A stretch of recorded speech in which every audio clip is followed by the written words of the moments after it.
I'm Isaac B. And I'm Kennedy W. And I'm Warren D. And this is NextGEN Rundown, where young voices break down what's happening around the world. Let's get into this week's stories. We start with the Iran war, which is still the most watched story in the world. Fighting has intensified again with new missiles and drone attacks across the Gulf region. The big impact for us, gas and fuel prices keep rising. Oil markets are reacting to attacks near the Strait of Hormuz, one of the most important oil shipping routes. Some cargo ships and tankers have been hit or caught in fires near the UAE and Dubai coast, adding more pressure to the global energy supply. Economists say this is why gas and jet fuel prices in the U.S. have jumped again, and why airlines are struggling. Now, speaking of airlines, next, Spirit Airlines officially shut down on May 2nd after months of financial freefall. The airline has been struggling for years, but now the Iran war and the spike of fuel prices has pushed it over the edge. Spirit already had a lot of debt. They tried to merge with JetBlue, but the government blocked it. Then fuel prices doubled because of the war, and Spirit couldn't afford the fuel they needed to fly. The airline filed for bankruptcy twice in the last year. They tried cutting routes, selling planes, and even asking for emergency loans, but nothing worked. When the final bailout talks collapsed, Spirit had no cash left to operate. The shutdown hit hard. 17,000 employees lost their jobs, and millions of travelers were left with canceled flights. Spirit said that they would, quote, wind down operations, but collapsed, shocked, the entire airline industry.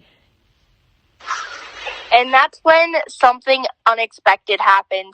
A TikToker named Hi There Hunter launched Spirit 2.0, a movement to buy the airline back. He created letsbuyspiritair.com, asking regular people to pledge money. The site went viral. It got more than $88 million in pledges before verification paused. Supporters say they want a people-owned airline, like the Green Bay Packers model. It's still unclear if Spirit 2.0 can actually buy this airline, but the movement shows how big the collapse was and how many people want Spirit to come back.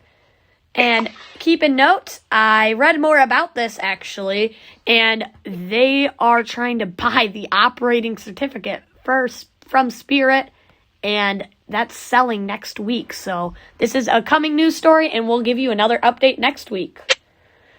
And now for something fun. The world's largest Lego festival just opened in Denmark, and fans are calling it the, quote, Super Bowl of Lego. There are giant Lego sculptures, robot building contests, and a full city made of 12 million bricks. The biggest attraction is a life-size Lego train, which you can actually ride. Engineers spent over a year designing it. More than 100,000 people are expected to visit this month, and yes, everything, is built from Lego. All right, it's time for this week's location trivia. Last week we did not have a location trivia, so there's no answer for last week's. But for our first question, or fact, this country has one of the world's largest coastline. It has 2 official languages nationwide. In third fact, it's home to more lakes than any other country on Earth. Drop your guesses in the comments. Well, that's all for this week's rundown from global conflict to global fun. I'm Isaac B, reminding you to keep your head up and your tabs organized. I'm Kennedy W. Stay curious, stay kind, and keep looking for the good stuff in life. And I'm Warren D. See you next time on NextGEN Rundown. Bye. Bye. Bye.